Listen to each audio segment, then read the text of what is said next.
Hey guys, in this video, I'll show you how you can fix Roblox not launching on Windows. Alright, so let's begin with the video. First of all, open any type of preferred browser on your PC and search for Roblox status. After that, open the first website that comes up the list, and this web page will open up. Here, you can see that everything is operational, so the problem is from our side. To try solving the problem, let's start by running the Roblox app as an administrator. For that, right-click on the app icon and select Run as Administrator. If the problem isn't solved, then try uninstalling Roblox completely. In order to do that, open the search menu and search for Add or Remove Programs.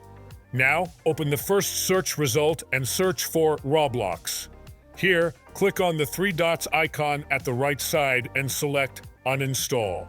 After that, get to a preferred browser and search for Roblox Download. Now, access the first website and click on the download button in the center. You can see that the downloading has started. After it completes, run the setup and install it.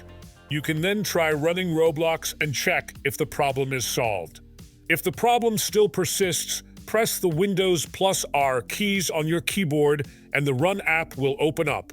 Inside it, search for %local app data % and give it a go. After that, look for Roblox folder and access it. Inside it, double-click on the versions folder and then open the latest one.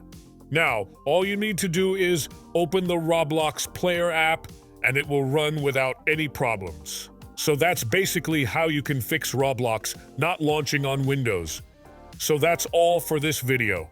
Consider subscribing if you find it helpful, and I'll catch you in the next one. Thanks.